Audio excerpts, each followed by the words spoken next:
Whoa, after my last video on living below your means, I got a notification from YouTube that said, congrats, your audience is a lot wider than usual, bringing you 103% more views than usual. What? I thought, this is what the K-Squad wants to talk about. Let's talk about it some more. Here we go.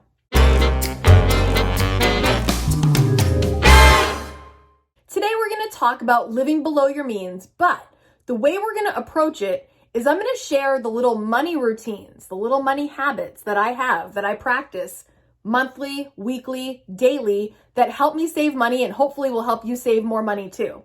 The first one is, guys, I can't stress this enough. If you haven't seen in all my other videos, I talk about this relentlessly, but it's to have a unique written monthly budget every single month. It's a zero-based budget, which means you budget everything out until you have nothing left.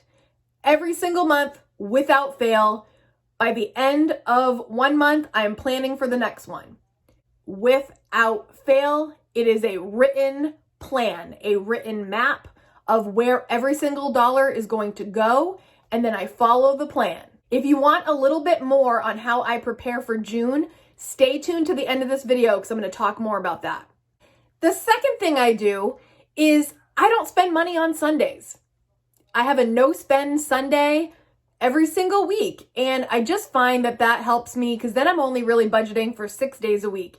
And then, as the day was intended, I take it as a day of rest, a day of physical rest, a day of financial rest. I don't even take my debit card out on Sundays. There's, of course, exceptions, like if I have to go to the grocery store on Sunday, but for the most part, as a policy, I don't spend any money on Sundays. Number 3, on the weekends, if I'm not going anywhere, if it's a true stay home day, which me and Kaden, that's like our favorite day, a stay home day, which is usually the weekends, especially as of late, we're mostly home on the weekends, but we get really pumped about stay home days. And if it is a stay home day, no makeup's happening. Most of the time, a shower is not happening. I'm not going to spend money on, creating a face, spiffing myself up if we're not going anywhere. My son has seen me looking at my absolute worst and he's fine with it. So on the weekends, if we're not going anywhere, I'm not spending money on water. I'm not spending money on makeup. I'm not spending any money on the way I look because I don't need to. And I feel good about that. If we're going to run into other humans for some other reason, I'd have to dial it up a notch, you know what I'm saying? But for the most part, if it's a stay-at-home day, I am saving the money on the products that I would normally use. Shampoo, conditioner, moisturizer maybe, makeup, the whole nine. I'm not spending anything. I'm not using any of it. Number 4, a routine I have gotten into that I have shared before, but I just want to reiterate it. I check my bank account every single day. I sit down with my coffee, that fresh coffee in the morning, and I open up my laptop and I go to my bank account and I make sure there's no weird transactions that I'm unaware of, a subscription that suddenly snuck in there that I am not planning on or know about. That's happened to me before in the past. Back when I used to have a credit card, I remember one time I got charged for like a magazine subscription that I did not sign up for. And I called them out on it right away, got it removed, canceled that, even though I had not even agreed to it. It was really weird. So I always make sure I know exactly how much money I have in my checking and my savings. I also like to look at my Roth IRA amount, my 403B. I just got started on a 401k. I kind of look at all my accounts literally every single day to just see where everything's at, make sure all is calm, all is bright on all accounts. It's a daily routine that helps me keep centered financially, and it doesn't take a lot of time.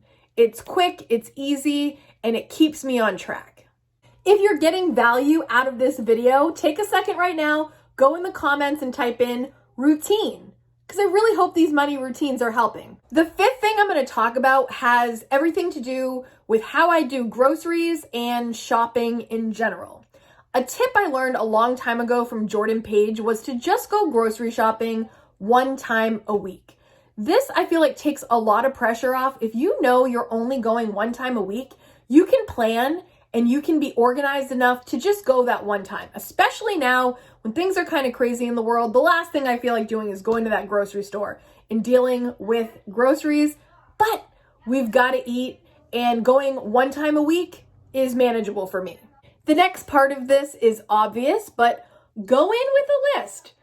The list helps me stay on track and not start grabbing things that I don't need. I only really get what's on the list. Here's a pro tip.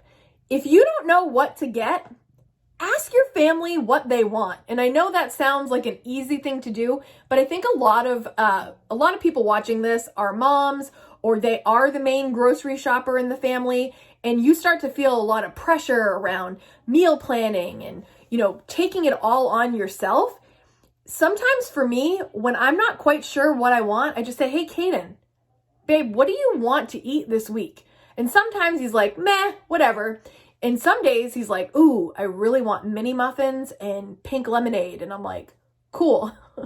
But sometimes if you ask your family, or if you have a bigger family, maybe even just go around and say, hey, what's something you'd really like this week? Say you have 3 kids. You pick a meal one night, hubby picks a meal one night, each kid picks a meal for the other nights, and on the weekend you're eating leftovers. Or you have pizza on Friday night, and then the other, sandwich Saturdays, whatever works for you. But don't let the pressure all build up on yourself. So this is a routine I have. Before I go to the grocery store, I always say to Kaden, hey, is there anything special you want this week? And they'll tell you. Instead of having the mystery about it and putting all the pressure on yourself, take it off and just ask, hey, what do you want? Here's another thing I do when I get home from the grocery store.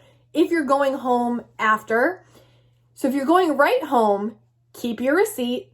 And then what I do is I use my rebate apps to get just a little extra cash. Rebate apps are not going to make you rich, but they are going to give you a little side cash, or maybe even gift cards to use for birthday gifts or Christmas gifts. And I love to save a little money here and there so that I can gift people for free.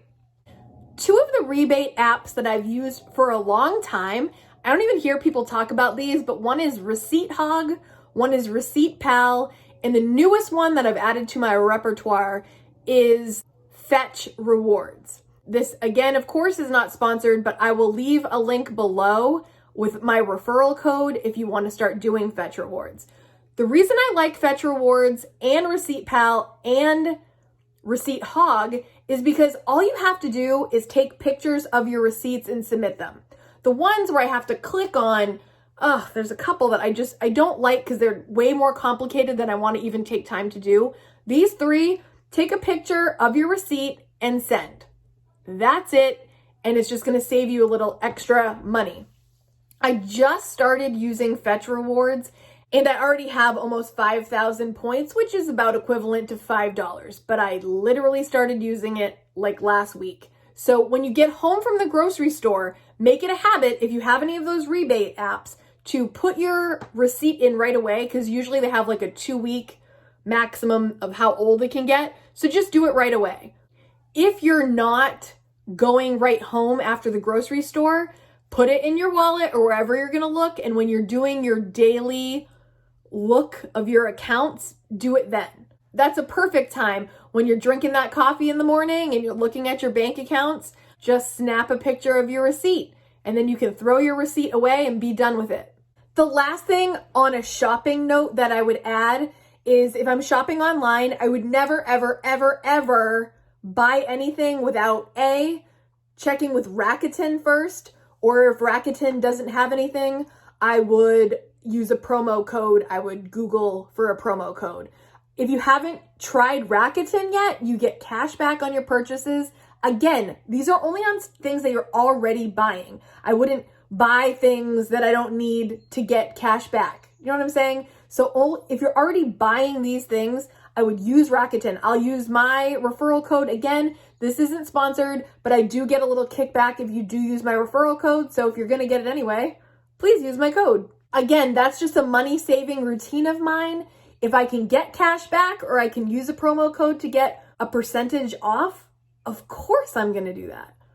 We are almost to the end of this video, and like I told you at the very beginning, in my number 1 tip, if you want more on how to create a unique monthly budget that's effective, I am going to refer you to a video I made last year to talk about how to create your June budget. I watched it again today so I could see if it was still relevant, and it was. I really enjoyed that video, so I hope you enjoyed that video. I'm gonna leave it at the very end when we get to the end of this video so you can click on that and see if you have all the reminders that you need for June when planning your June budget. If you love talking about money, budgeting, frugal living, all of the above, click the subscribe button now and the bell so you're notified every single time I upload.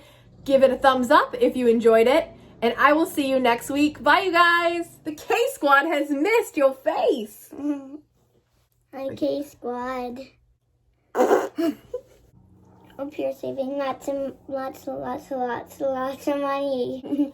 K to the A to the D to the E to the A. Kaden.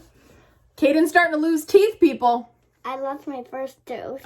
He lost his first tooth, and the second one is very close. Very close. No, it's not Very close. Not so close. Very close. Bye. Have a great week.